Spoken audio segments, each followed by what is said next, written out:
Hey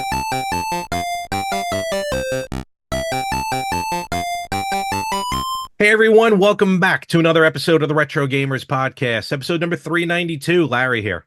And Anthony here. And what is going on, sir? Not much. I missed you last week. Where were you? I was somewhere, and I enjoyed doing what I did, and I would definitely recommend anytime. So, it's a memory I'll have forever. Excellent. Well, I'm so glad it was that memorable that you decided to share it with us. Why not? This is what I do. Absolutely. But thank you very much, Rich, for stepping in, and great episode, to be honest with you. Fantastic episode talking about sixth generation, I think it was, right? I'm just trying to think off the top of my head. Yep. Sixth generation console. Which one was your favorite, Larry? Got to put you on the spot since you weren't there. Well, before even getting into exclusives, for me during that era, as much as, again, I'm Nintendo, so I enjoyed the GameCube. I enjoyed the PlayStation 2 for different reasons. Really, I mean, PlayStation 2 had great games, don't get me wrong. It had some great exclusives. I don't remember if you mentioned this one. I think it was an exclusive, so God help me if I'm wrong. But one of them on the PS2, an early game on the PS2, was called The Bouncer. And it was basically a beat 'em up. Yeah. I don't even know that one. It's kind of, I think it floats under the radar. Okay. I loved The Bouncer. You can almost think of it as it played kind of like Devil May Cry. In fact, when Devil May Cry came out, I went, oh, this plays like The Bouncer. And it's a very fun beat 'em up. You are correct. It was only PlayStation 2. Yeah. So I really enjoyed the heck out of it. Honestly, I've been meaning to go back and play it again recently. Something came up where I started thinking about it even before the episode you did last week. I'm like, I gotta play The Bouncer again. All right. And the PS2 I enjoyed as well because it was my DVD player. So that's very important. Where I got a lot of use out of it was really as a DVD player. But I'm always going to go Nintendo, and I'm always going to go GameCube. I adored it. I did get Luigi's Mansion, at launch. Fantastic game. Still haven't beaten it yet. I got to go back and beat it. And then Double Dash. Besides the Nintendo, because the Nintendo's a first party company, they know what to do with their own element. But I enjoyed the heck out of it, and it was portable. It had a handle on the back of it, so I was able to easily carry it home from college. I was gonna say, did you carry it places? And you did because of college. Yep. Only just from my dorm to the car, and then to my parents' house during the vacations. Beyond that, and I remember vividly where I pre-ordered. I don't know why I remember this. I pre-ordered the GameCube in the university library's computer room.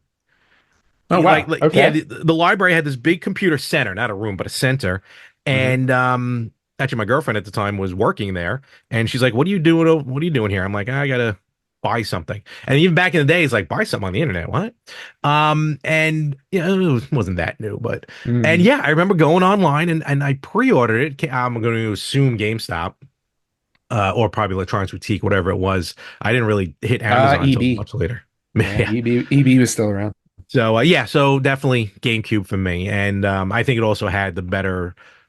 Again, exclusives because we love those characters so much. Mario, Metroid. Even though I really didn't get into Metroid, but looking back on it now, I wish I played it more. So then I still have to defeat the last boss and Metroid Prime Remaster, which at this point I haven't played in forever. I might as well just delete the save and start over at this point.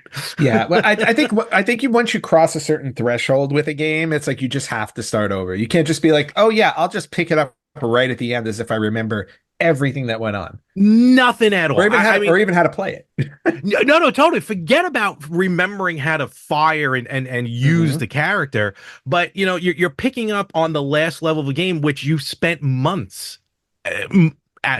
Hours, whatever, building up that ability to be able to play the game on that level, and then you stop for 6 months. That's not happening again. Nope. Those Metroids are kicking my butt. So I might just delete it and restart. I think I put in like 100 and something hours into it already. Oh wow. No, maybe not that many. I was gonna say that. That's Breath of the Wild time. Yeah, no. Maybe like 17 hours probably. Because you know me, I get, those 2 hour blocks of just walking around, not knowing what to Oh do. yeah. Yeah, and you do So, those famously. oh my God. Then Castlevania's, forget about it. Oh yeah. I can write a book about it. So, Nice. but nevertheless, we got a really cool episode. We got a nice crossover episode, actually, kind of sort of happening. We do. Yes, we have Jackson from Two Consoles Too Late coming on. We did a little bit for him, and he's going to come on our show. A little cross promo. Why not, Yes. right? Excellent. Yep. Always nice to learn about other people's podcasts. And not only that, their love of gaming. So, 100%. 100%. Always a big plus. So with that being said, let's start off this episode as we do almost each and every episode with some retro purchases. I'm going to teach you the proper way to be a podcast host now, because how dare you? Well, no. Watch. You'll find out in a moment, because, as you know, last week we had Rich on the show. Mm-hmm. And Rich was so incredibly grateful to return to the Retro Gamers podcast. So incredibly grateful that he gifted me a copy of The Legend of Zelda Ocarina of Time in box. Wow. Yes. Very nice. Just for being nice? For being the awesome person that I am. He couldn't wait 3 weeks for your birthday? Nope. Now he's got to get you something else for you. Now he's got to get me something else. See, yeah. See, look, I know how to milk my friendships. So, so now I know you have the game, right? But you don't have the box. Oh, I have the game with a custom game case. That's right. I do not have the original box, and so when we open this up, it's still got obviously the card. Oh, look at that! Yeah, and it's the gray copy of the game. Ah, well, Rich don't like it that much then. Well, Rich said when he bought it that the store owner said the gray copy is actually more rare than the gold one, because the gold one was the first run, and this was not. Yeah, I gotta be honest with you. I don't even remember that game being on a gold card. I gotta be honest. I'm not saying that it wasn't. The first one, yeah, it was on a gold card. Why don't I remember that? Yeah, no, it was definitely on a gold card. But of course, very important to me. Very important to me. Look at that. I get the instruction booklet. So you know how to play the game. Yep. Very beautiful. Yes, now I know how to play the game. And if I read it, I bet it has some instructions in there that I don't know about. Maybe. You never know, right? You know how some games do that. Like swing the sword backwards. And not only that, it includes it's got the warranty too. Oh, yeah, that thing. Yeah, or the warnings. Yeah, the safety warnings, consumer. Yeah. Well, actually, what they call it is the Consumer Information and Precautions booklet in 3 languages. Watch your fingers. So yeah, and the box is in. Yeah, the box is in. Hey, look, it's got some love. That's really happy. It's got some love. But this was definitely a great gift. So thank you again, Rich, for this wonderful gift. It was really nice. Cool. That honestly, that is all I have in terms of purchases this week. So I really didn't buy anything. You did not buy anything. I did not. I was gifted. You did. My mother said I was gifted all the time. Well, maybe she. Well, it is my birthday month. That it is, my friend. It is my birthday month. It's Halloween month. Very exciting. I can pass on Halloween, but your birthday. No, but look at my background. That's kind of blurry right now for some odd reason. Spooky, scary Halloween. Yes, I got all my Halloween games out. I changed it all up. You got some and a little creepy Italian standing there staring at you. Yeah, the creepy Italian I swear he's moving something. Got some Friday the 13th, some Castlevania, Seventh Guest, Resident Evil, Buffy. I love how you set up the carts up on top there. Oh yeah, those are the Castlevania games up there. Yeah. We got some Tecmo's Deception, Ill Bleed. Look at that. All my faves. That's cool. Yeah. See, very D cool. is on the bottom with Night Trap. Night Trap, stupid game. That's the original Night Trap. Oh, okay, that's okay then. The OG. Yes. Compliments of Frankie, our friend Frankie. He found that. Oh, look at that. Boy, your collection is half gifted to you. Well, no, I didn't say gifted, but people find it. Well, no, he did gift that to me. Never mind. But he did find it for me. That's good. Great. He's a dumpster diver, so that's okay. So, all right. Very cool. So some of the things one thing I want to show off that actually I picked up like a couple months ago. Actually, yes, it was, because it was even before the Retro Expo. But I don't think I showed it off. And I'm still not 100% sure what the heck it is. But I went to, it's for the Famicom. And I went to Book Off finally out here on Long Island. Hey, Book Off. You finally made it to one. Yes, in Massapequa. Yes. And I'm looking through, and there's just just bins of stuff, literally just bins. So Okay. I don't know what I was looking for, but I came across this thing. It just looked interesting. It's the Family Computer Business Economics Software Part Oh yeah. 2. Mm-hmm. I've seen Um, those. yeah, the only thing I was able to make out when I researched it is a business economics software. It was basically almost like Microsoft Excel and stuff or QuickBooks. Yeah, it's Um, like it was like Microsoft Office on the yeah. Famicom. So it's come like original though. I mean, you're talking Yep. original. I love their artwork. Yes, right? Look at that. I And I always don't love know their what's artwork. going on back here. Happy Uh, Japanese. Whoa, what are yeah, right. we doing? I don't know. He looks full. Okay. The warranty, I'm only assuming the warranty card, Yep. right? So Very very nice. interesting. And then a thick, thick. Yep. I mean, that is a couple of sessions in the bathroom that you're going to be reading that book for. Um, Uh-huh. and really, I don't even think opened. Look at that. It's kind No, of, that looks pretty clean. yeah. So, Very nice. and then the carts Yep. itself. Got to show the cart. Yep. I have definitely seen those when on my travels, Hmm. on my international travels. So very, very interesting, very cool. And You gonna do some gameplay of it? I mean, you know what? I might try and weasel my way through it. I don't want to open the book too much, but there's Yeah. some screenshots there. Calculator. Yep. Yeah, because I need to add 4 plus 7. Quick, boot up the Nintendo. Mm-hmm. That's probably something I would No, have done. boot up the Famicom. Yeah. Well, I'm saying it, so it would have to be in English. Yes, So that's very true. that will take me forever to put away, so I'll just put that over there. All right. And then this I ordered on eBay because I could not find it for the life of me anywhere. So I did have to go to eBay. But Okay. we briefly mentioned it a couple weeks ago. I picked up the definitive edition of Bill and Ted's excellent video game adventure Very on nice. the links. Very nice. I've Rufus. definitely never played that one. Now I'm assuming it's the same as the NES version. No, it is way better than the NES Um, version. It's not, I mean, it's not like a side scroller. You're still kind of three walking quarter. around freely. Yeah, but it is nothing like the Okay. NES. It just plays like a normal game. Ooh, So, I might yeah. need to get it. I need to Yeah, get my hands very, on that one. very cool. Why Um, wasn't that on the limited runs collection? honestly, I cannot tell you the Should have reason been. why. I don't think it was a different publisher. Well, if it Nelson, had no, any, what no. could it have had anything to do with Atari? I wouldn't think so. Nah, I don't think so because because I'm sure they didn't get Nintendo's permission to put out the NES and the SNES, Game Boy version. So, Oh, but very nevertheless, true. very cool. That is And very cool. expanding my TurboGrafx 16 collection, a game called Ooh. Deep Blue. Deep Blue. You know, I just read something about Deep Blue recently. Oh, you know Oh, why? oh, don't No, tell me I you didn't saw read it. it. No. I saw it on Facebook Marketplace by me. Oh, Somebody selling okay. it. Actually, It, somebody's selling like a stack of TurboGrafx games oh, in really? my neighborhood. Go Yes. for it. Nope, too It's expensive. very, I know, very cool side scroller, underwater side scroller.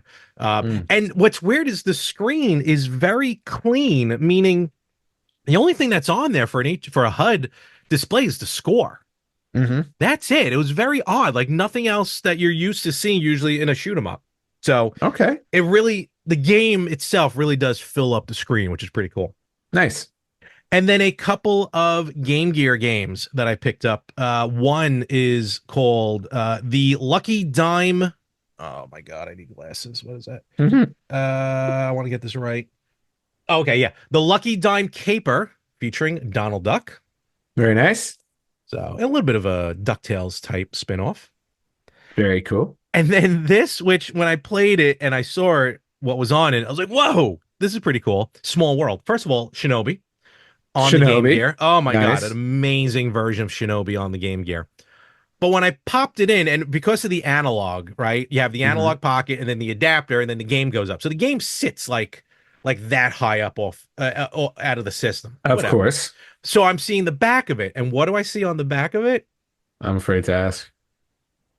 Oh, it's a Game little shiny. Dude. Game Dude. Wow, that came from my old hood. It sure did. Hollywood, California. Very nice. North Hollywood. Yeah, North Hollywood, California. California. IA. Yeah. Do not mix that up with Hollywood. No, just because I've been there and yeah, they definitely look different. Mhm. And So I saw that. I'm like, I've been to Game Dude. And of course, Anthony has spent many occasions at Game Dude. Yes, I So, have. so, Love Game Dude. so Miss I thought Game that Dude was a, too. yeah, I thought that was a very, very small world just Very to cool. see that this make its way. Yep. Did I sell this back? No, probably not. No. No, Game Dude is where you bought Hotel Mario. It is way up. That might have been the, no, you know what? I bought Hotel Mario and I bought what this thing, which I swear to is awesome for the Switch. Yes. It's a controller. It's a Joy-Con for the Switch that has an actual D-pad on it. Yep. Not just the buttons, but a D-pad. But what it is, it's not Bluetooth. You can only play it in handheld mode. It's got to be physically attached to the Switch, which in itself is fine. Yep. Which is why I made it cheap, which I wish they did more Joy-Cons like that didn't have to be Bluetooth. But in any event, when I'm travel, this is the Joy-Con I use. That's for the left the one Joy-Con. Oh my God, absolutely. So smart. Yeah. And that's basically my purchases that I ended up doing the past few weeks, actually. Okay. So kind of caught that up to speed. Very nice. So a lot of good purchases there. I want that Bill and Ted game though, to be honest with you.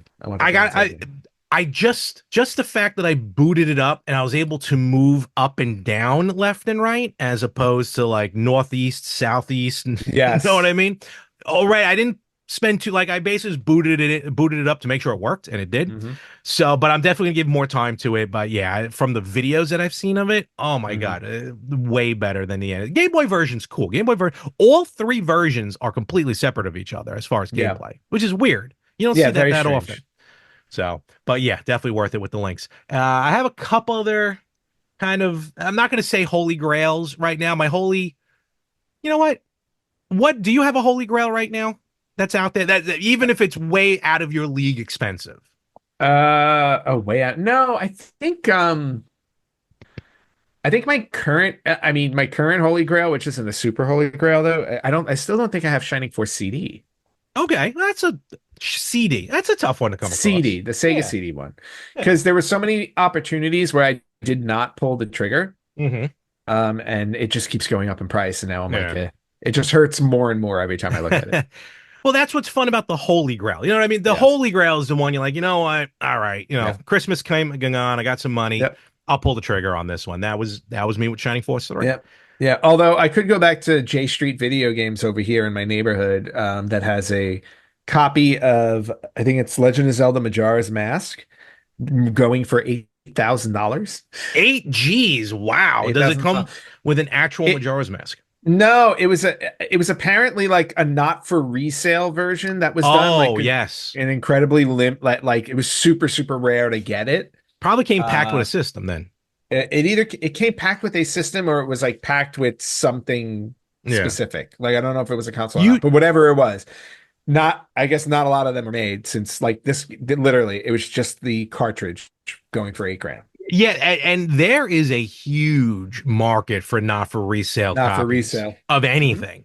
Yep. So and it's funny too because I only remember those. That's why I asked. It might have been, or that's why I said it might have been packed with a system because like Sonic 2, I remember I had a Sonic 2 that not for resale. You know what's funny? Think Altered Beast had a not for resale. Probably. I feel like Sega did it more.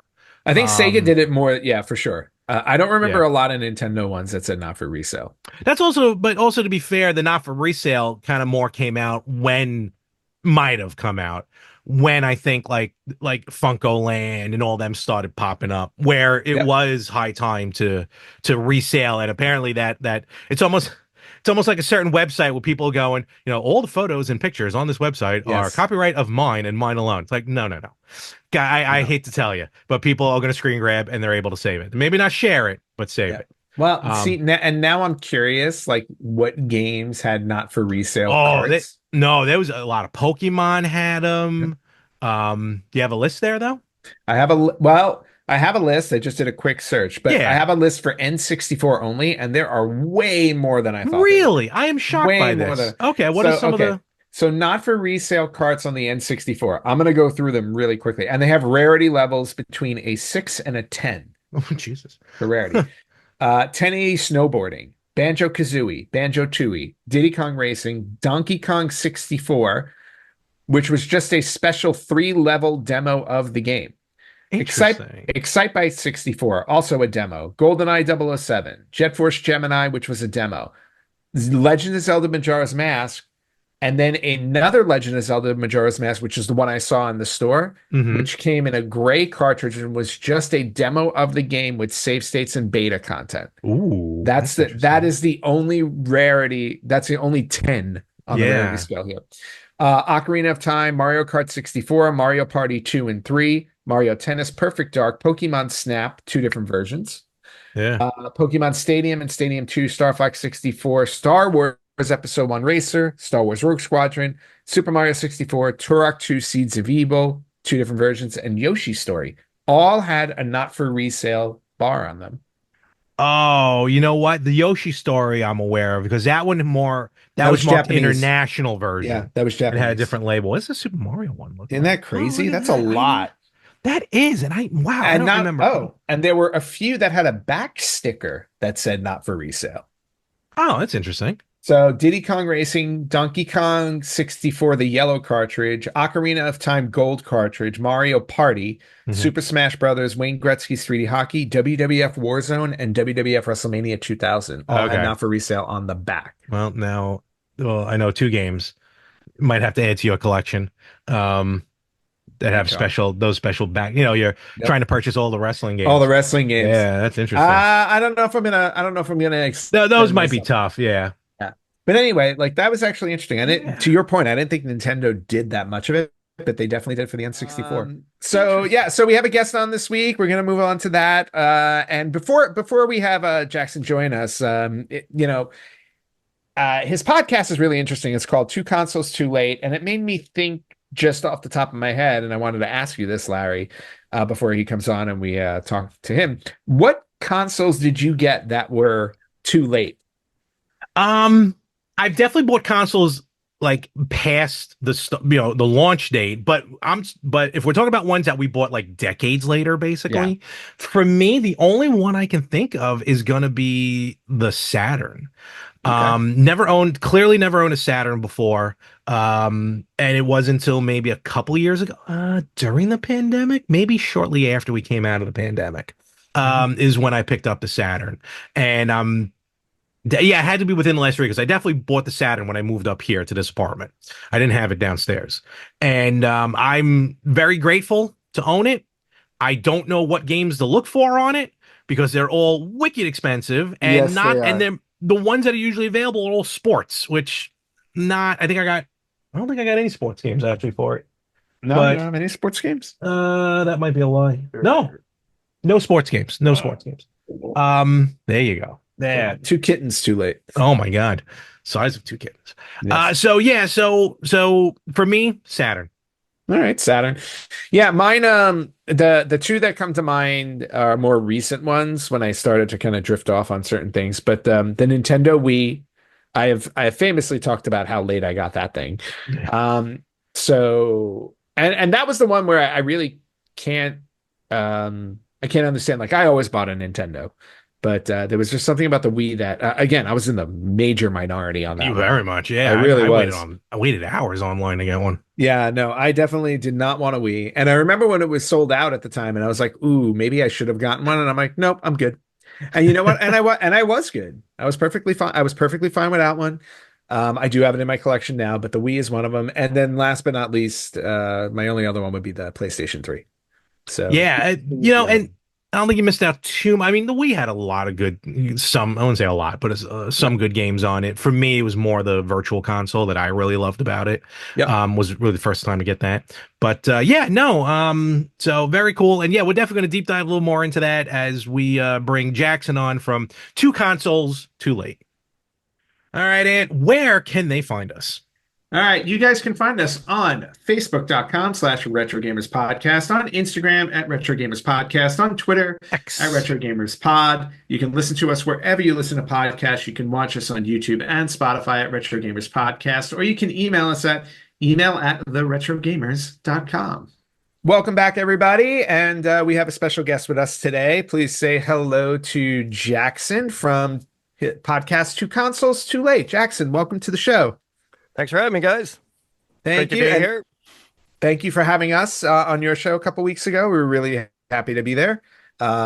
Really cool. So, first and foremost, we'd love it if you would introduce yourself to our audience and tell us a little bit about your podcast. All right. My name is Jackson Kuebler. I have the Two Consoles Too Late podcast. I've been podcasting for it'll be 4 years, February. There was a couple lulls in there. I just look at retro video games, much like you guys do. But I'm sort of outside the realm of collecting and gaming. I became a gamer very late on, just kind of pre-COVID, and I've been doing it ever since. Nice. That is definitely later on, pre-COVID. All right. I thought it was a little bit further back from that, but that's even more recent than expected, which is very interesting, which gives a wonderful spin on your podcast. Yeah, I mean, it's in the name, Two Consoles Too Late. I'm late to the game on a lot of this stuff. I mean, I played games as a kid and all that, but now I just started playing Zelda for the first time 2 years ago. So which one? Very nice one to pick up. all of them. Oh, I did what was called the Year of Zelda, and after I played Breath of the Wild, I went back and I played every 3D Zelda, and just did it chronologically, and Nice. that was a lot of fun. that's awesome. So you haven't gotten to the 2D ones yet, it sounds like. Well, I mean, I played, of course, the original, Link's Okay. Awakening, Link to the Past. Okay, The cool. only ones I was missing was Oracle's Seasons, Ages, and Minish Cap. Minish Cap, shockingly very fun. Yes, I've actually played it, but I haven't done like a full playthrough. No, I got you. Yeah, like when you sit down and play it, I mean, Zelda, Anthony is the de facto Zelda fan. I mean, the series does no wrong up until the Switch, but beyond that, the Zelda games are just, they stand the test of time. The new Zelda Echoes of Wisdom. I'm not sure if you guys want to talk about it, but I mean, it's only been like maybe a week, and I'm not really getting into that one right now. Really? Oh, interesting. Okay. Mm. I have actually not picked it up yet. Okay. It's different. That's all I'm going to say so far. It definitely Okay. presented itself as different. You're right. I got to agree with you, Jackson. I'm a little apprehensive about it. So actually, I'm kind of waiting for Anthony to get it and then to hear what he has to say. I'll get it. I will definitely be getting it in the very, very, very, very near future. Very good. So Very you'll good. hear all about it. But Larry, I would be careful with your Breath of the Wild hate. I have a feeling you're outnumbered here today. That's okay. I'm always my back's against the wall on that. I understand. Look at it. He's got a wonderful view there up on Castle Hyrule or Mount Hyrule. So it looks beautiful. Just because it looks beautiful doesn't necessarily. You know what? That's for another time, another way. We have a guest. I don't want to insult him. Yeah. The let's last thing I leave need it to do there. is insult another guest on this show. No, I never have. I have a thick skin, guys. Thick skin. Oh, All good. right, Then you're in the fair perfect enough. spot. All right. So Jackson, just want to throw it to you. So what brought you around to starting gaming again, like right before the pandemic? Like what like how did that come about? It's a funny story. My wife's cousin had an SNES Classic, and she brought it over one night, and she left it at our house, and she said, just play around with it if you want. I was like, okay. And it had Super Metroid on there, Nice. and I loved that game as a kid. And so I started playing that again, and I just fell down the rabbit hole. I completed Super Metroid, and then I decided, okay, I have to do the entire franchise. I had never played Prime at that point. Um, Fusion, Zero Mission, none of those. So that's kind of like where I got my start, and then the rest just kept coming and coming and coming. Boy, you and me Nice. both. I did the exact same thing. More with Dread, though. I never really played a proper Metroid game, or at least never sat down and properly played one. I've owned a couple, but yeah, I picked up Dread during the pandemic. I really had nothing else to do, and just enjoyed the heck out of that. And then I did exactly what you did, and also what you did with Zelda. I fell down the Metroid rabbit hole, and I went back to back to back to back. Basically all the 2D Metroid games for the most part. And I think I did all of them except for like the original OG Metroid, but I'm not drawing a map to play Metroid. So I'm too old for that. Well, I have one on my wall. You can't see it, but I have this big poster of the original Zebes maps. But it looks like a Nice. subway Oh, map. that's It's cool. pretty cool. That's pretty neat. That is really cool. Yeah, my Metroid experience was a little bit similar to Larry's too, or both of yours, I should say. The only one I ever played before I got to Dread was the original. I only played the NES one as a kid, and I remember beating it. And then I picked up Dread, and as soon as I finished Dread, I went back and played Super Metroid because not everybody, but most people say Super Metroid is like the definitive No, Metroid I game. think everyone will say almost, yeah. So playing through that was just great. And I also played through it on my SNES Classic or SNES Don't. Classic for Larry. I'll end this interview right now. Well, it's funny that so I got into Super Metroid, Mhm. and I had no idea about the whole speedrunning community or any of that. Oh yeah. So a couple years ago, I had a speedrunner on my podcast talking about speedrunning Super Metroid, and to speedrun Super Metroid, it's a completely different video game. Oh, You have to- it's a different animal. yeah, and so right now, I would say I'm trying to learn speedrunning strategies for the game, but I'm not that good. I can't even touch those. Yeah. That's a world unto itself. But if you're into speedrunning, I don't know if you talked about it on your podcast there, and I haven't watched it, but there's a really good movie that came out last year called Running with Speed, which is basically all about that whole Speedrunning community. Yeah. Mhm. Yeah. And just so you know, since you brought up Echoes of Wisdom earlier, I think I just read on the internet this morning that people are already speedrunning it at either 20 or 40 minutes, I think. Why? So they're I don't get it. I don't know how they figure it out so quickly. It's crazy. I don't know. Again, call us all old school. I'd rather sit there and take my time with the game, enjoy it, let it sink in. I guess if you speed run it after the fact, that's a whole nother ball game. But yeah, but like speed running it right out of the box, like let's break the seal on this $70 game and boom, done in 3 minutes. That's another joke for another podcast. But I mean, it's like I don't get the process, but hey, it is what it is. Yeah. Do you see yourself speed running anything, Jackson? Like I said, it's just Super Metroid, just trying to learn like the different strats. Yeah. I mean, I'm not going to be like what are the big guys like Oats and Goats and Shiny Zenny, those guys. I mean, they've gotten all the world records, and that's never going to be me. But it's a new challenge for that game. True. Yeah. And if you love it that much, it makes sense for sure. But I wanted to circle back again to your podcast because listening to it, like I noticed on at least couple of the episodes I've listened to, like you when you dive into like a game, you dive into like market value and things like that. So what specifically, like, do you always just hone in on like every aspect of the game itself that you choose to focus every week, every episode, or what's your process? I was thinking about that before we started talking. My process of how I come to a game is kind of organic. So right now I'm doing Dark Forces. And so with that game, I have a lot of nostalgia of playing that game on the PC when it first came out. And so I decided, okay, I'm going to play that again. But I got the PlayStation version, which is vastly different from the PC version, from what I understand. And now that there's a remaster out as well.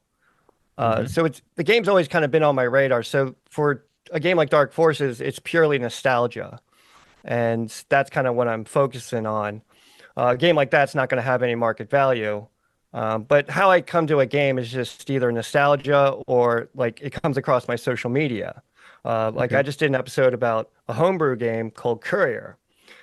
And it's a wonderful NES homebrew. And it came across my Instagram and I thought, oh, this looks interesting.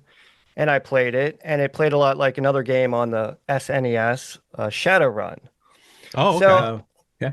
So I mean, I got into the game and I just reached out to the developer Kevin Hanley at Con Games, and he came on my podcast and we just talked about it, and it's wonderful, and that's what I love about doing my podcast is discovering these games and meeting the people that have played the games or developed the games. Okay. Yeah, no, you definitely you get an eye and a feel on how they do things. And, sometimes you think like, uh, why would someone try and go through that hassle sometimes of coding a game for a system that's 40 something years old when you can easily, have all the room that you need for modern consoles. That's half the fun of the challenge of fitting a game onto an NES cart or a Genesis cart or something like that, is to make a great game nowadays, knowing that you have, compared to a Genesis and an NES, like unlimited capabilities on a Switch or a PlayStation or something like that. And that's why a lot of these games end up being, in my opinion, so good, especially with homebrews, because you get more of that personal touch, the personal feel that leads into story as opposed to just the gameplay. Well, yeah, I mean, that's what I'm loving about my podcast is you find out that there's all these different communities. There's a speedrunning community. There's a homebrew, community, kind of within the realm of retro games. And it's funny, I think I mentioned this once before, Rand, on the podcast. It's like, to me, I feel like homebrew is almost becoming an ancient term. Like nowadays, everyone's almost an indie developer at this point anyway. Like short of someone taking the code of a game and changing it to make like a hack Castlevania, or a Castlevania hack, I should say, as opposed to like an original old game. Again, that's just me though. Well, I mean, like look at Long Island Retro. I mean, there was like a whole section, just I think it was for Dreamcast homebrew. Oh, Dreamcast. Oh yeah. Oh yeah. It was. Yeah. There was, and there were a lot of what you call it? There were a lot of vendors out there that were just like selling a lot of homebrew games. So it's just become, yeah, like you said, Larry, it's become a market into itself. Yeah. And there's just a great appeal to it because there are, again, the retro gaming industry has boomed over the last, decade. All of a sudden, everybody's paying attention to these older consoles, and not only what they used to be able to do, but how much they can get pushed. Mm. And that's a lot of fun to see too, to see like how far can you push a 16-bit system with a game. Well, let me ask you a question. Speaking of which, like with old games, especially into the new modern era, we kind of touched on it with homebrew, but like, what are your thoughts on like retro gaming in 2024? How long is your podcast? As long as you want it to be. Yeah, we never have a time limit. We'll fix it in post. So my experience is going to be different from yours or anyone else. I think COVID had a lot to do with a boom in retro gaming. We're all stuck in our house. We got nothing to do, and let's blow the dust off the Wii or the GameCube or what have you, and start playing these games again. But before COVID, there was obviously a community of collectors and gamers that don't want to play games on a modern system, and I would say it's thriving right now, but at the same time, I think it's also kind of a trend. Okay. I wouldn't say a fad. I don't know how to describe it exactly. Mm-hmm. I mean, like there's a documentary out now. It's called Rarity. I'm not sure if you've seen that. No. And it kind of like looks at it's a look at retro gaming. YouTuber, do you know John Riggs? Have you ever seen him? Oh yeah, yeah. Okay, yeah, he's on there. There's a whole bunch of people out there on this documentary. But for me personally, the retro gaming community, or being a part of it, like I don't consider myself part of it. Hence the title Two Consoles Too Late. Like I'm late to the party on this, and I don't know everything there is to know. And it's kind of the joke of the podcast. The old man, shaking a stick, get off my lawn. But I remember the clear defining moment when I didn't want to play modern games. And I got Star Wars Force Unleashed for the PS3. And I got some progression through that game, but I got to a boss or something. And to defeat the boss, you had to do like a combination, and you had to like press certain buttons at a certain time. And I was like, this is too much. I don't want this. So I that's where I stopped with the whole modern gaming. And, I've thought about getting a PS4. I'm definitely not thinking about getting a PS5, especially now. So I'm just going to stick with the old consoles because, they're not broke. Don't fix it. Yeah. Well, that's true. No, And that's a problem. A lot of them are getting broke, but no, that's a good point. Yeah. And that's a fair assessment, especially you don't want to drop $800 on a PS5 Pro. Well, so get a used PS5, all good. Well, another example is I forget what game it was. I think it was like Red Dead Redemption for the PS3. I always wanted to play that, and I popped that in, and I had to do like this huge update, and it took a like half hour or whatever it took, and I just thought, what happened to the day when you just blew up the cartridge, pressed power, and started playing a game? Yeah. That is definitely an argument to have nowadays, where a lot of these games, I mean, we got some glitchy games back in the day, but that's how they were released, and sometimes that's it. But it's almost like it went out maybe in error back in the day of a glitchy game, unless it's Silver Surfer on NES, and I don't know what I was just to say, or if it's just any LJN game. Yeah, basically, to failure. I think at some point that was just an internal joke that they tried to run with. Yeah. But nowadays, it's like, well, here's our deadline. Let's get the game out, and I just joked fix it later. Ago. I literally joked, just saying, I'll fix it in post. Again, as a joke. But a lot of these companies nowadays, they can do that. So they're like, all right, let's get it out. We'll deal with it later. Yeah. So, Cyberpunk 2077, I think, was notoriously famous. That was a bad one when that came out. It came out so glitchy, and they had to rush to fix it. One of the WWE 2K games, actually, I think it was 2K20 maybe, came out uber glitchy. I mean, it was wicked. Yep. I think No Man's Sky had big issues in the beginning too. Yeah, all of them. All these big games where they're just like, and it's kind of like it almost becomes a little too cavalier too, where it's just like, companies are just like, we'll just let it out. People will scream, but we'll fix it. Very, very too caviar. I agree with you.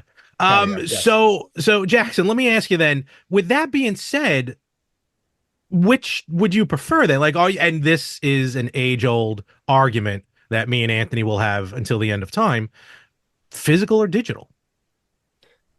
Definitely that it kind of depends. And I kind of go back to your answers on my podcast.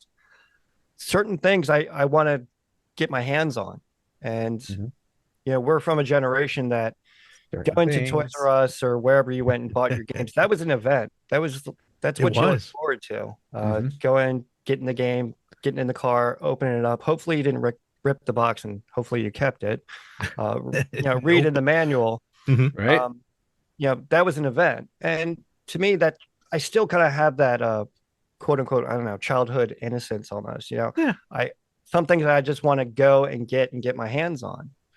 But other things, like I did Metal Gear Solid, the original, and a game like that's $40, not a big expenditure, but I just downloaded it, for I think it was like $8 or $10, and I'm okay with that. But then after playing it, of course, I went out and got a copy, and I funny story, I thought it was a long box version, but it's not.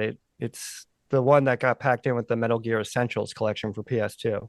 Oh, okay. Oh, that one. I think I have that one too. Yeah. So for me, it just kind of varies. I'm not a collector, so I don't have a shelf wall that I try to put as a background or something like that.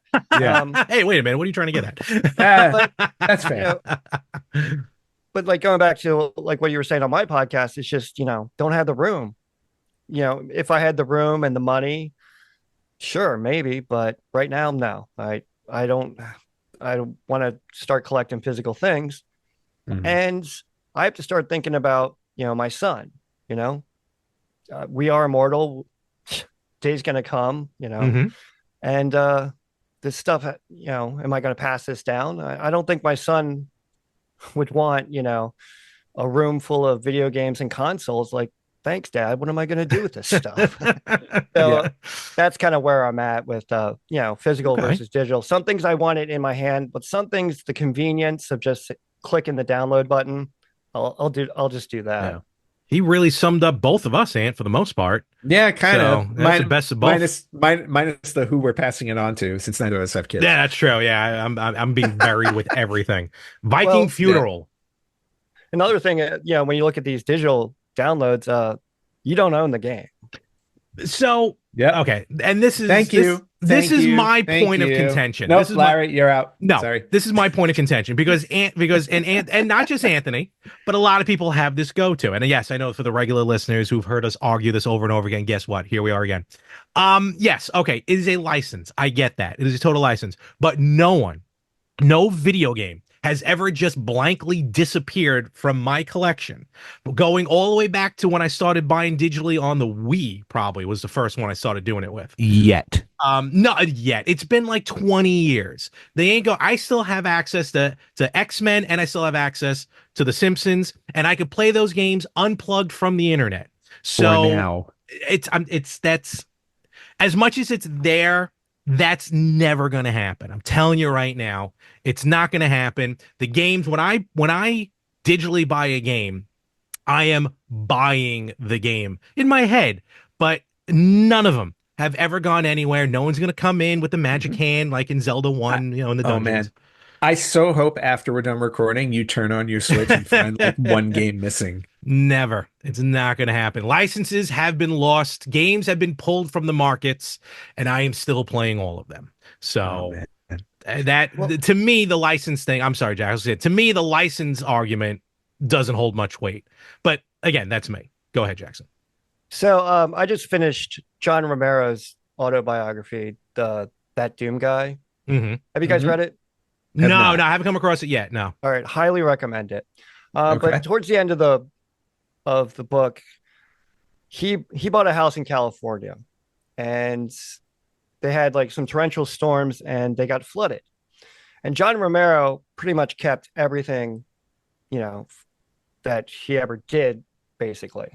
So all of his notes from Commander Keen, Doom, Wolfenstein. Oh wow!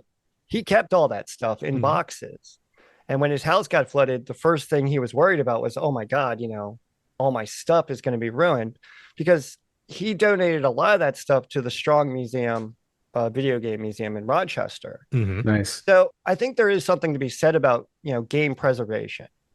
And you hear that so often, when you talk about retro video games, is this thing, game preservation.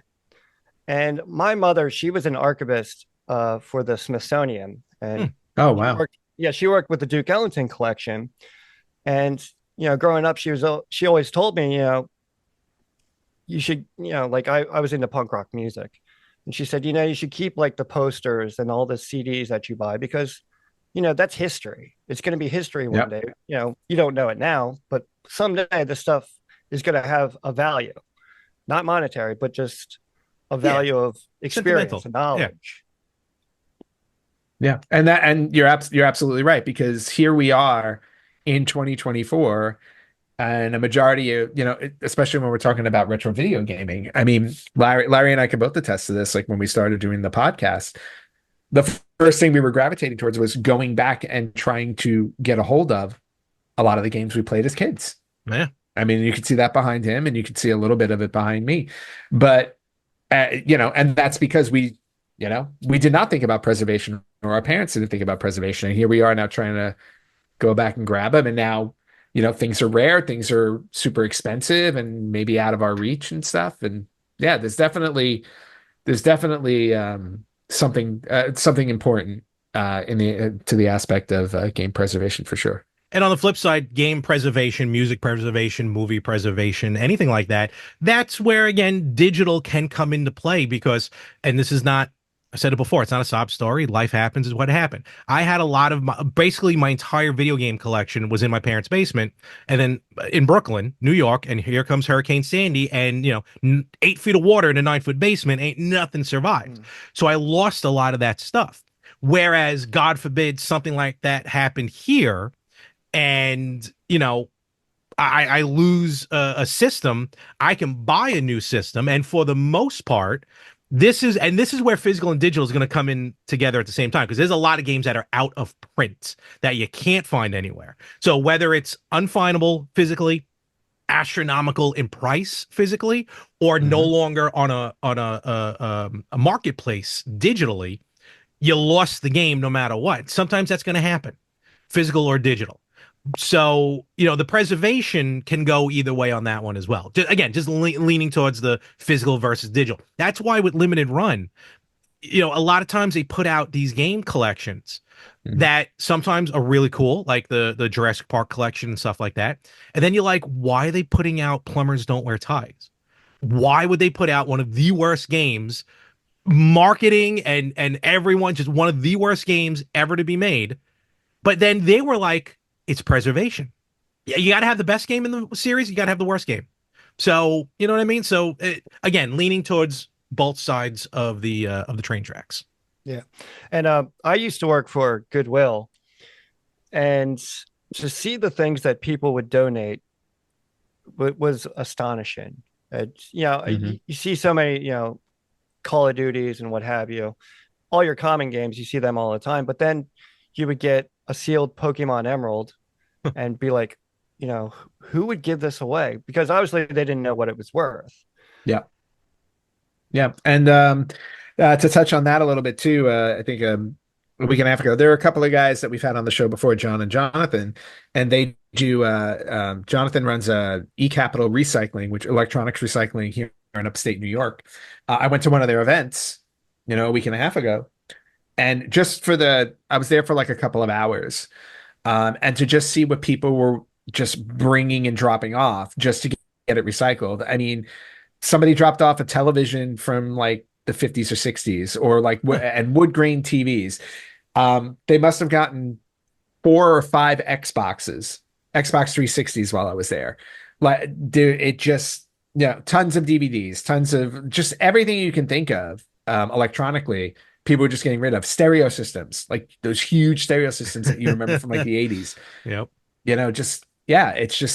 It's just amazing. People either don't know what they have, or honestly, they just don't want to deal with it, or they don't want to do the work or the research, or, understand the value of it.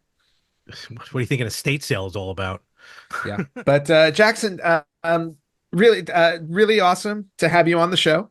For our listeners, again, do you want to tell everybody where they can find you?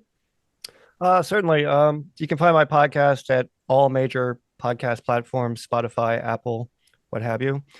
Basically, on my podcast, I just say, go to Google, type in 2 consoles too late, and there I will be found. And a whole bunch of results, my Instagram, Facebook, all that. All right. Awesome. Well, listen, we really appreciate you coming on the show. We hope you'll swing back around another day in the future. It's been great having you. And, thank you so much. Well, sorry, I forgot to add, I'm actually going to be in Chicago in 2 weeks at the Video Game Summit. It's part of the Pinball Expo out there. I'm not sure if you guys are familiar. Nice. I'm going to be giving a panel on retro video games and podcasting. There you go. If you're in the Chicagoland area, check me out. Chicago. Very cool. Very cool. All right. Thanks again, Jackson. Thank you, Jackson. Thanks for having me, guys. All right, Jackson, thank you very much. 2 consoles too late. We got a lot of friends with 2s in their names. That's very, very true. I am 2 decades too old. I'm right behind you, brother. Thank you again, Jackson. 2 consoles too late. Check him out wherever you listen to podcasts. He was very fun to talk to, very knowledgeable. Definitely that Chicago pinball thing. Honestly, the website alone makes me want to go. Yeah, honestly, I definitely got to check that out. And it's always, always, always great to have a fellow Zelda fan on, especially a Breath of the Wild lover like me. I think you guys your numbers are dwindling. Your numbers are dwindling. No, Larry, the only dwindling number is you. That is very true. And with that, let's get into Game of the Week. All right, Game of the Week. So we did not have a Game of the Week last week. No, Rich did not deliver a Game of the Week. So you know what? As far as I'm concerned, he's done with the podcast. Oh, is that it? Is he done? Why not? No, you know what? I think he bought himself a little extra time. Oh, wow. That's how this thing works? All right. No comment. How do you think I get guests? So we are in spooky, scary season, I guess. I figured, you know what? Let me do this. Let me pull a game out of my hat that actually, as of right now, and when this episode drops, you still have like a day to pick this up on the Switch, but it is a bit of a horror type game to it. It's a shoot 'em up, originally released in Japan, but came out here recently for modern consoles. It's called Zombie Nation. Oh, I remember Zombie Nation. It is a very weird, odd shoot 'em up. again from Japan. It's actually like 2 games in one. Arborenbo Tenju and Zombie Nation. So you are getting 2 games in one. Normally it's $12 on the Switch, but again, sale ends October 9th at 2:59 a.m. Eastern. Right now it's on sale for $6, so it's half off. Okay, very cool. Well worth it in my opinion. I think Limited Run did a little while physical release. No, not Limited Run. Somebody did. Strictly Somebody Limited. did. Strictly Limited. Strictly Limited. Yes, Okay. it was very cool. So, who did a physical copy of it? But nevertheless, check it out. Zombie Nation, Game of the Week. Very cool. All right. I think with that, Ant, let's get into news. All right, we're going to get into some retro news, and I got a bunch of it. We're going to start with, since we were just talking with Jackson about game preservation, that topic came up again. We're talking about him. There's an article that came out last week where there were nine mobile games created by Capcom that have been saved and preserved. So the issue with mobile games, a lot of the times, at least from the article that I was reading about this, mobile. Oh, you're talking cell phone games. Okay, games. No, in my head, I'm like, what handheld games are they talking about? But pure mobile. All right, there's a pure bunch mobile of good games. Ones. Yeah. Well, there are a bunch of good ones, but here's the issue with it. So the only way to preserve some of these games now, because if they're games for old mobile phones, the only way to preserve them is to find a phone in the wild that has a full version of the game. That's the only way to preserve them. So a user known as UVApp, YUVIAPP, saved 9 Capcom games from being lost. Wow. And those games are Area 88, Biohazard ATN, Biohazard being Resident Evil. Yep. Daima Kimura, which is Ghouls and Ghosts. A lot easier to say. Yep. Devil May Cry Deadshot, Devil May Cry Dante and Virgil, Warriors of Fate, Rockman X, Hajimari no Jukutsu. Nice. And Your Planet. So those games were discovered and saved, which is great. Always great to hear about games being found and saved. Area 88, also known here as UN Squadron, which is a fantastic game. But those mobile games, did you ever really play a mobile game? I remember only one mobile game I truly played. Aside from Snake? Besides Snake. Snake, yes. Oh, those little... I remember Snake on my very first Motorola flip phone, and I played it. I played it all the time in school. I had Snake and a slot machine on the tiny Nokia blue phone that basically almost everyone started with at some point. Yep. Which one of them was stolen, but later on a flip, I don't remember which flip phone, but it was on a flip phone. I used to play Doom RPG. Oh my god! Mobile. Wow. Oh my god! It was so fun to play. That's wild. So good. Yeah. Like I was shocked how much fun I had with that game. A lot of I think there's like a small handful of Switch games that like mimic kind of mobile type gaming. I can't remember any off the top of my head, but yeah, this is a section of gaming that is unfortunately like this user says UV app.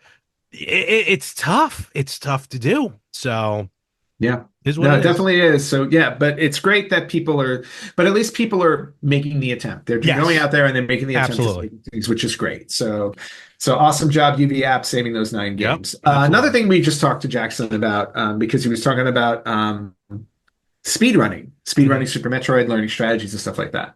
Well, there is a speedrunner recently who completed Super Mario 64 in under 20 minutes, beating the previous world record by 40 seconds, but not under 20 minutes, like clean.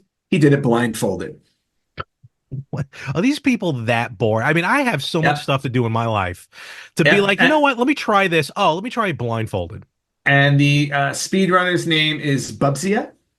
Okay. And his whole thing is about he speedruns games blindfolded. Took him over 10 months of grinding to get that done. I mean, that's not as much speed run as it is just a memory of how to play the game. That's really what it is. I mean, look, I'm not taking anything away from him. I'm just saying. Yeah. The next record he's going to beat, he says, or he wants to, is collecting 70 stars in the game blindfolded. I was gonna say this looks like it's a very This is crazy. base. Okay, so he did a 16-star speed run. Yes.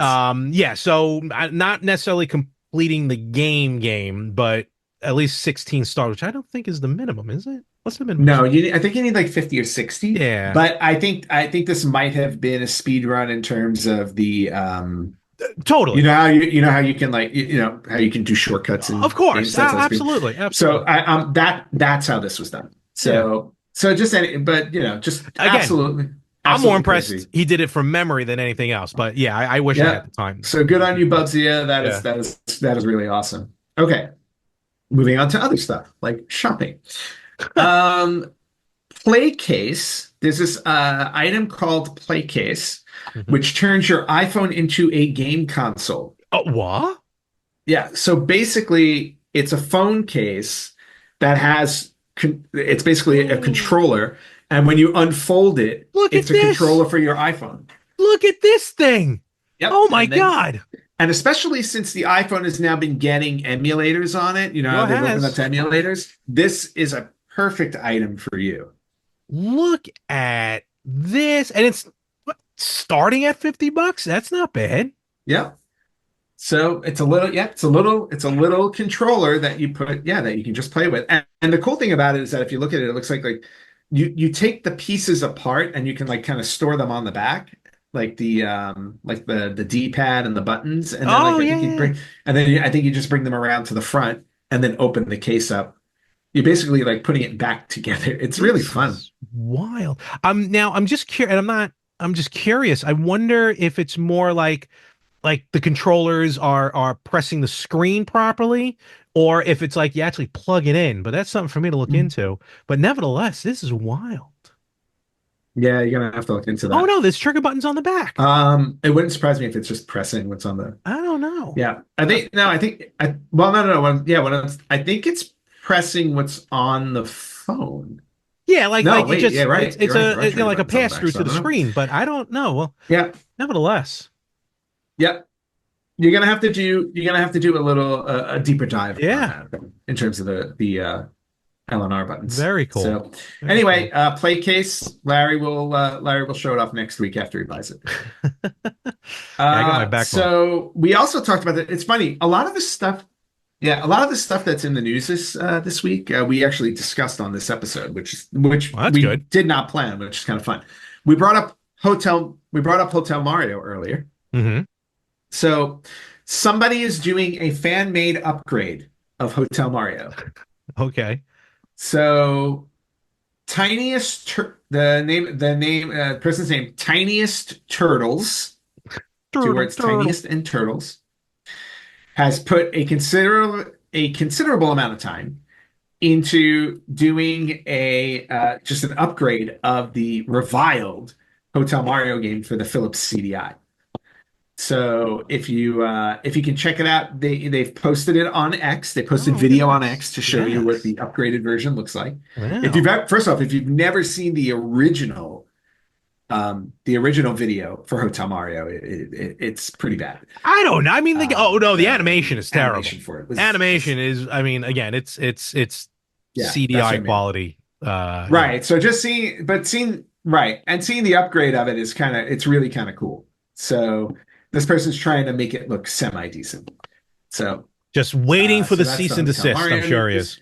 This one I did not get into a deep enough dive, and I need to do more of a dive on this one. But this past Friday, Tatsujin did a special broadcast celebrating the 40th anniversary of Toaplan's arcade masterpieces. Toaplan is a company, they put out games like Tiger Healy. Oh my God, amazing shoot 'em ups. Remember Tiger Healy?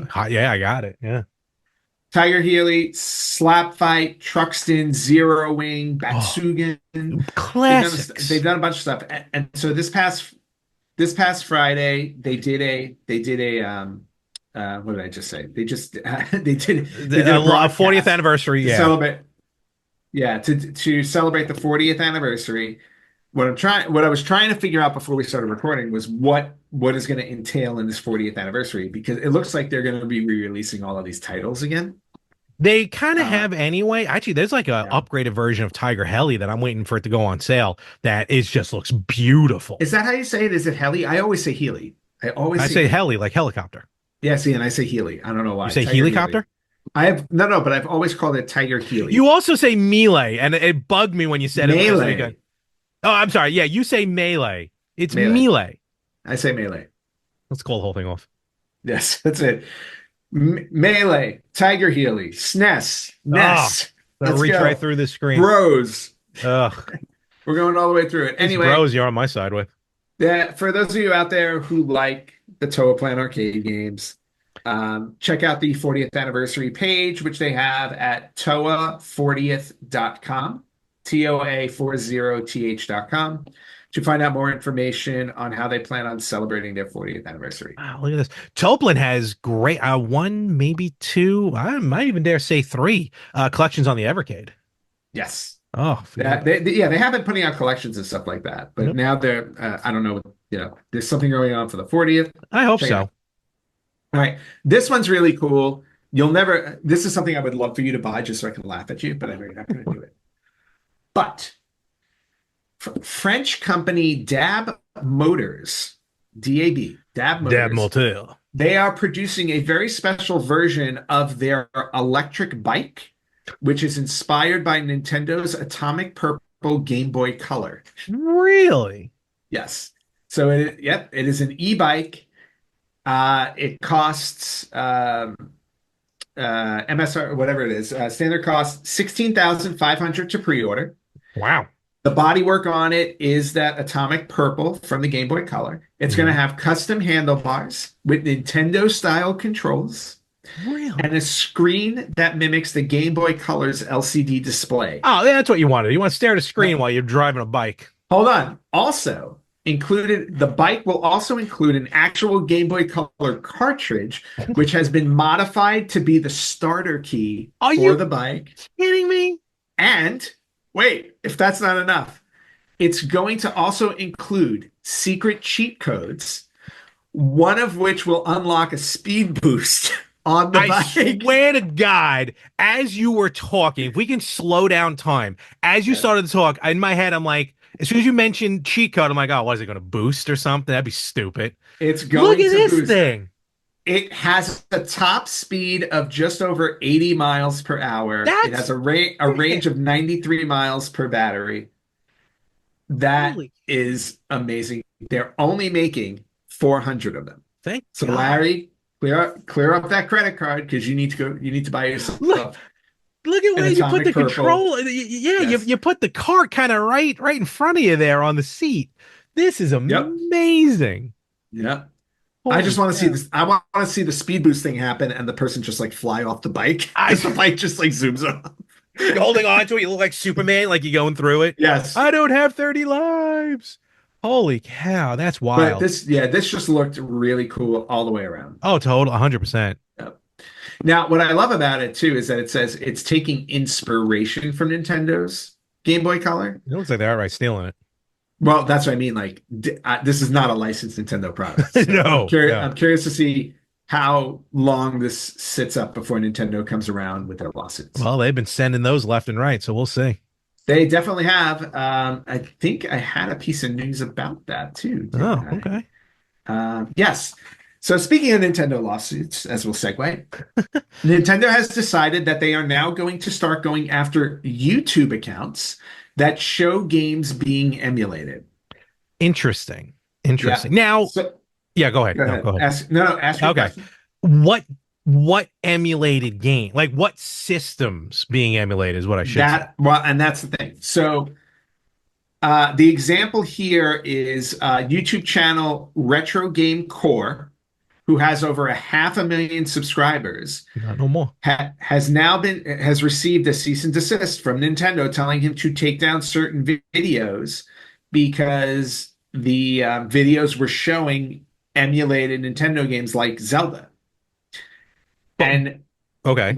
Now Retro Game Core's argument is that he's just showing off the hardware and what the hardware does, because the hardware itself has emulation software. He's not personally creating the emulation software, or he's showcasing. So devices like the A and Neo and Burnick, Retroid, like he shows off those things, and those things play NES games, Super Nintendo games. Okay, so we're talking early stuff. stuff. Because if they're showing Switch emulation, then I don't blame Nintendo getting on them. Well, showing stuff all the way up to the Wii U. Nothing new. Nothing new. It's all, and that's part of his argument. Part of his argument is everything he's ever shown on his channel has been games that are no longer available to the public for purchase. Right? So, and that's the argument, because like anybody who streams a game, right?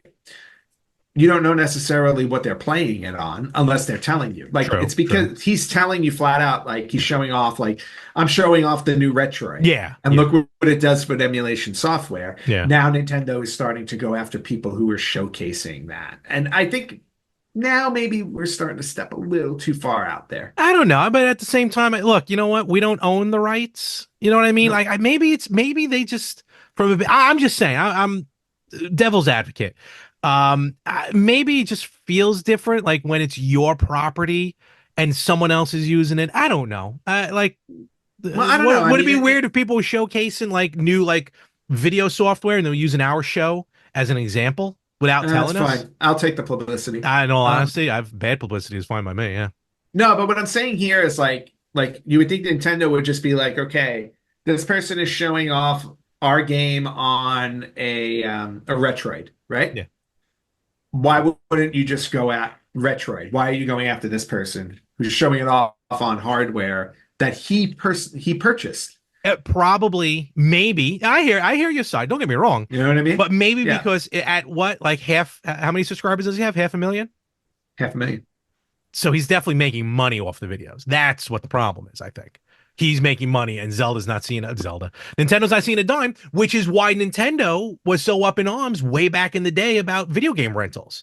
They're like, we're not seeing a dime from this. Right. So but they lost that battle.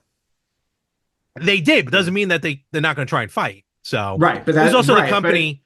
This is the same company where the guy stepped in as president and fired his entire family just because they were family members. So I mean, it's a different world over there. So no, you're absolutely true. Absolutely right on that part. So yeah. So anyway, so that was the news on that. I really hope that Nintendo game for Game of the Week. Yeah, no, don't pick a Nintendo because unless you're saying I'm playing this game on my Super Nintendo. Analog has no emulation. That's what I've been told. So well, and your whole collection behind you is kind of proof that you actually do buy your games. So and speaking of games, there's another game that actually just reappeared online that hasn't been around for that hasn't been seen for a long time.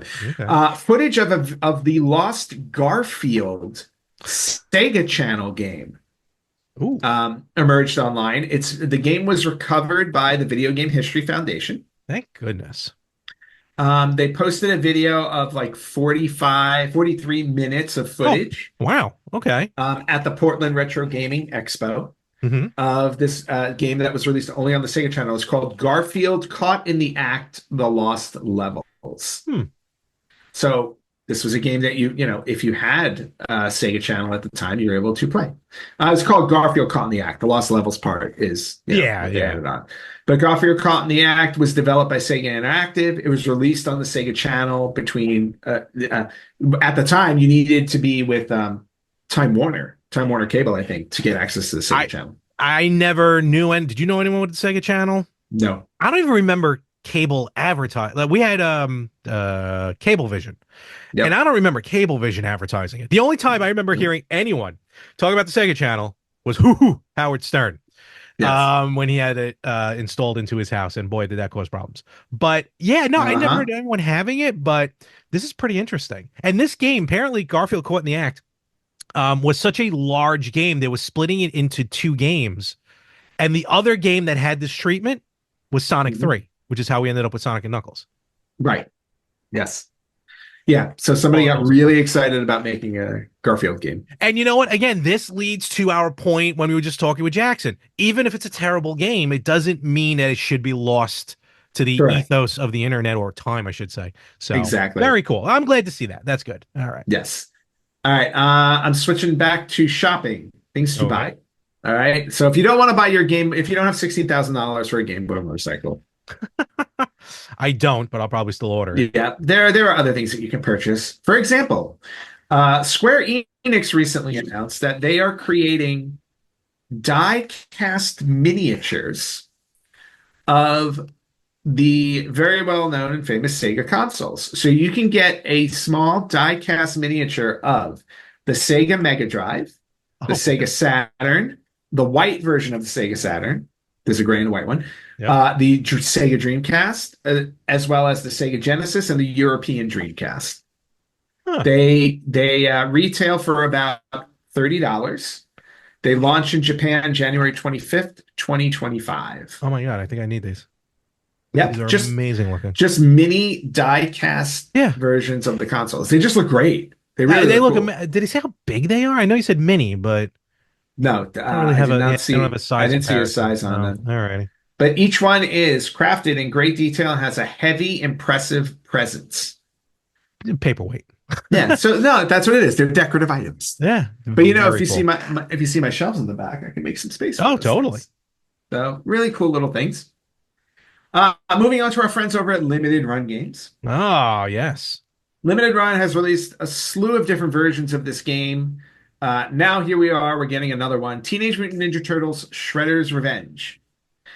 I saw this, yeah. Yeah, Limited Run Games is releasing a new Ultimate Edition, which includes the Dimension Shell Shock and Radical Reptiles DLC, which you can purchase the game by itself for $34.99, or you can do the Collector's Edition, which includes a deluxe gatefold box, a lithograph set, a 3-disc soundtrack, and 4 exclusive game-inspired Playmates Toys Teenage Mutant Ninja Turtle figures. You can actually get all 4 turtles. I didn't see that part. Yes. And that will be that is currently available for pre-order right now, available on Switch and PS5. It runs a very cool $124.99. That's not that bad for all that stuff, especially for the figures, really. The figures, yeah. And the figures look really, really cool. Yeah. Okay, last item that you can buy, because if you know, of all the Pokemon in the world that you can own at home, right? All 900 of them? All 9 million of them. Probably more, yeah. Everyone's got to love cute little Cubone who walks around with his mother's skull on his head. Yes, right? he looks so adorable in the movie. He looks so adorable. Well, now Cubone is available at Build-A-Bear. Is he really? Yeah. That's awesome. You can go to Build-A-Bear, get yourself a Cubone, and dress him the way that you like. That's adorable. The whole point of Build-A-Bear. It's $70. I'm sorry, what? $70. Is it an actual Cubone skull that's fit on over the bear? I know, it better be. Wow. With Cubone, you get the plush, the poncho, the hat, the blanket, and 5-in-1 sound. 5-in-1 sound. He says his name over and over again. Yep. What else could it be? Him screaming as he's sucked into the Pokemon. I don't know, crying for his mama. That's true too. Yeah, Cubone. Last 2 things I want to throw at you. Come via the Switch, which I know, Larry, you love. One is there was a recent update to F-Zero 99. Yes. Oh my God, this looks amazing. 5 new tracks were added, including tracks from F-Zero on the Satellaview. Yes. Which was the Super Nintendo online service. Super Famicom. Yes. So you get 5 new tracks, new machine decals, an expanded practice mode, and a new league, Grand Prix Ace League, all on F-Zero 99. So if you're still playing that on the Switch, you got some new fun stuff you can play on. The Satellaview stuff. Actually, it was funny. On X, I saw a couple of the programmers who worked on the game. Obviously, that mum was the word. So when they finally announced this, actually a few of them went on like, oh, finally, we can discuss this. It was great working on the Satellaview. If they're doing that with F-Zero, there was a few games on the Satellaview. There were those Zelda games on the Satellaview. Yep. That actually I think you have a bootleg copy of. I have a bootleg copy of as well, like a physical copy of. Yep. That'd be awesome if they dove back into that with this Teleview stuff. But to see it on F-Zero 99, amazing. Yes, very cool. And then the very last bit of news I'm going to throw at you, also F-Zero news. The Nintendo Switch Online library added two F-Zero games from the Game Boy Advance. So F-Zero GP Legend and F-Zero Climax have now been added to the Game Boy Switch. And Climax was only released in Japan, so that's getting an official US release for the first time. Yes, the F-Zero, you guys talked about it last week, F-Zero GX, on which you didn't mention it last week, but I wanted to mention it here. F-Zero, what was cool about F-Zero GX on the GameCube, you could take your memory card to the arcade game, F-Zero, and continue, like, move your stats over. Yep. So I forgot about that. Yeah, no. It kind of dawned on me when I heard you guys talking. I was like, wait a minute, I think there was something about that. Yeah, but these the two Game Boy Advance titles drop on October 11th, and you have to have the expansion pack subscription in order to play. Which I recommend because that gives you access to all those Game Boy Advance games, which are beautiful games. And that's it for Retro News this week. All right. And with that, Ant, where can they find us? Because we're going to start wrapping this up here. All right. You guys can find us on Facebook.com/Retro Gamers Podcast, on Instagram @Retro Gamers Podcast, on Twitter @Retro Gamers Pod. You can listen to us wherever you listen to podcasts. You can watch us on YouTube and Spotify @Retro Gamers Podcast, or you can email us at email@theretrogamers.com. All right. And with that, we're going to call it a week. Jackson from Two Consoles Too Late, thank you very much for being on the show. Check him out wherever you listen to podcasts, and we will catch you everywhere next week right here on the Retro Gamers Podcast.